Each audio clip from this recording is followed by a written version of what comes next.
წლებში ესე ვერ ვიტყოდი რომ მათ ეჭვები და კითხვები არ აქვს მათაც აქვს ეჭვები და მათაც აქვს კითხვები იგივე ბატონ პატამიძეს და იგივე თუნდაც ხათუნა გოგორიშვილს რატომ მარცვამენ ამ კითხვებს ხმამა? ნუ არ ვიცი ახლა ბევრი მიზეზებით შეიძლება იყოს ამ პირობებული მე ახლა შემფასებლად რომ მოვიდე მე ალბათ მათ ადგილზე ცოტა სხვანაირად მოვიქცევ როგორ მოიქცევთ? ისე მოვიქცევ როგორც შეიძლება დავამატოთ ძალიან მარტივად დაგიქნებოდი იმ გუნდში სადაც ისინი არიან და აი ბატონო ვაიდელის ეჭვები 4 წლის შემდეგ თქვენ ბუნებრივად გეჩვენებათ და ჩვეულებრივი ამბავია ეს თქვენ არა ეს ის დადასტურება რომ მას ჰქონდა ეჭვები უბრალოდ ამ 4 წლის განმავლობაში ის ვერ აღжевდა და ახლა მას მიეცა საშუალება გააჩღრდოს ეს ეჭვები. კარგი ბატონ პეტრე თუ გაქვთ მოკლედ უპასუხეთ შემდეგ რეკლამა და შემდეგ მახოთ გულაშვილის შეკითხვები. მითხარი ვინ არის შენი ამხანვაგი და მე გეტყვი ვინ ახავს შენ. ანუ რა არის თქვა გინდა როგორც ბატონ ზურაბჟვანიაზე და პატის მევაგერტის სონას მე ძალიან ახლოს ვიცნობდი მამას ბოსაჟვანიას უმცროს ადამიანს და მე ვიცნობ ზურაბის მეგობრებს ახლოს ვიცნობ არც ერთ მათგანს გუნდში არიან გუნდის გარეთ არიან არ ვაკადრებ იმას რომ მათ რამე იცოდნენ რაღაცა საფუძვლიანი ეჭვის ყოველდღიურ საფუძველი ჰქონდათ და მიუხედავად ამისა ამჯობინეს თუ კარიერისტული მოსაზრების გამო თუ შიშის გამო რომ დარჩენილიყვნენ იქ სას დარჩნენ. ბატონო პეტრე, აქაც სუბიექტურ დაშვებაზეა საუბარი, ან თქვენ ამას დაუშვებთ თუ არ დაუშვებთ? ეს იყო ვალდებულება ჩემი რომ მეთქვა, რაც ხომ ეს სუბიექტურია. გმადლობთ რეკლამა ჩვენს ეთერში და რეკლამის შემდეგ ჩვენ ისევ განვაგრძობთ თემას პრემიერიდან პრემიერამდე.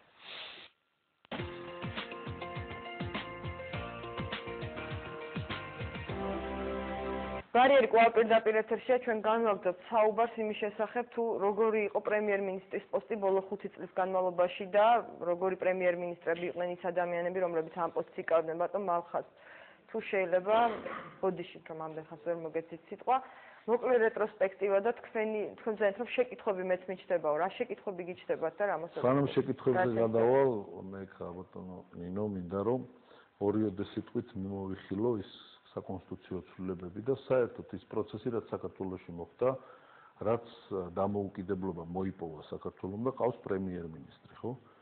იცით რომ მთელი მსოფლიოს ქვეყნებში პრემიერ-მინისტრობიდან პრეზიდენტობამდე არის ერთი ნაბიჯი. მითხარით რომელი პრემიერ-მინისტრი გახდა საქართველოში პრეზიდენტი.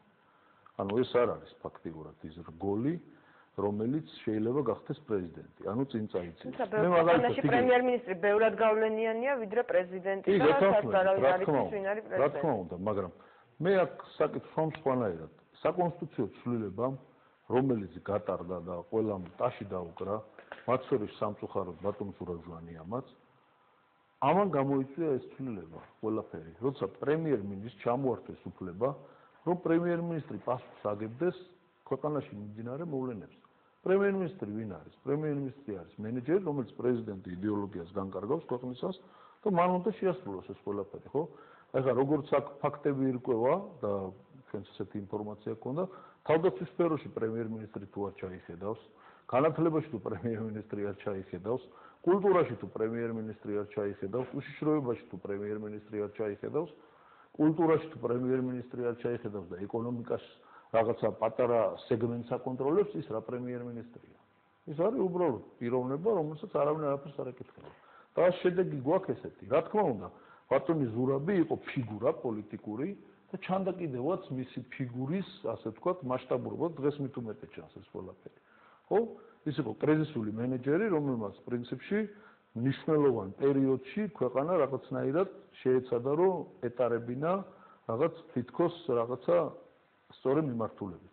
თუმცა მე რა თქმა უნდა, ყველა ის პროცესი, რაც საქართველოში ხდება, მე ცოტა სხვანაირად უყურებ, ვიდრე ესე ხოსახკეტინებით, რომ ყველაფერი კარგი იყო. ესე ვერ უყურებ, მაგრამ მიუხედავად ამისა, აი ამათ ფონზე ვინც მერე მოვიდა, ან მანამდე იყო, რა თქმა უნდა, იყო პოლიტიკური ფიგურა და მას შეეძლო რაღაც ცვლილებები მოეხდინა ქვეყანაში სასიკეთო. თუმცა ბოლო პერიოდში გაიხსენეთ, რომ იგი აპირებდა ოპოზიციაში გადასვლას. როდის აპირებდა? აი ბოლო პერიოდში, სანამ მოხდებოდა ეს ამბები, რაც შემდეგ მოხდა.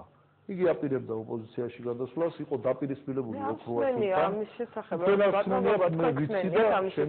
შეიძლება დააზუსტოს ან არ დააზუსტოს. ასევე შემიძლია დავადასტურო ისიც, რომ იგი აპირებდა ასევე საკმაოდ მწვავე განცხადებებით გამოსვლას, იგივე შემიძლია გითხრათ, რომ ბატონი ზურაბი აპირებდა საკმაოდ მწვავე კრიტიკის გატარებას თავდაცვის სფეროში მიმდინარე პროცესებზე, რომელიც ოქროაშვილმა იქ დაატრიალა, რაც ბარამიძე იქიდან წამოვიდა. იყო ეს პერიოდი და თუ გავიხსენებთ, კარგად გვემახსოვრება, თქვენ გახსოვთ, როგორ დაპირისპირება იყო ოქროაშვილსა და ჟვანიას და ბარამიძეს შორის ერთი პერიოდი, რომელიც სააკაშვილმა მე შეარიგა, მაგრამ ეხლა ამ თემას მე არ მიუდგები, მე უბრალოდ მინდა იმ პოლიტიკაზე გავამახვილო ყურადღება, რომელიც საქართველოში პრემიერ-მინისტრი ისევე პასუხისმგებელია, როგორც პრეზიდენტი. ესე არ გამოვა, რომ მე დღეს პრემიერ-მინისტრი ვიყო და ხვალე ვთქვა, რომ მე არაფერი არ მეხებოდა ის რაც გახდა. აი ბატონ ზურაბ-ნოღაიბერის განცხადებებს შეგახსენებთ, ის ამბობს, რომ ის იყო მენეჯერი და ის არ აგებდა პასუხს სხვა ყველაფერ დანარჩენზე, რაც ქვეყანაში ხდებოდა. ანუ ეკონომიკაში კარგი რაღაცები ხდებოდა, რაზეც ის აგებდა პასუხს და რაშინ ის იყო ეკონომიკის სხვა რაღაცებზე ის არ აგებდა უბრალოდ პასუხს. ხომ ასეა ბატონო პეტრე? შეიძლება მე ხარ მარტივად გადმოვცემ, მაგრამ არ ეკითხებოდნენ არც ერთ პრემიერ-მინისტრს იმ ქვეყანაში, სადაც ვენდუქიზეა.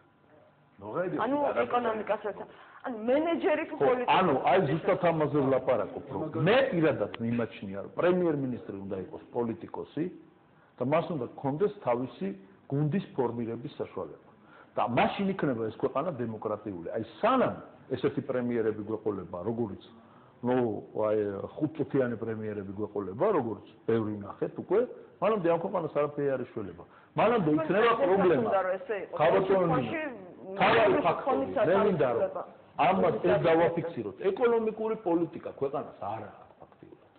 რა სტრაბახობს იგივე ნოღაიბელი ან სხვა პრემიერი. ქვეყანას ეკონომიკური პოლიტიკა არ აქვს. სოფლის მეურნეობა არის მიწასთან გასწორებული.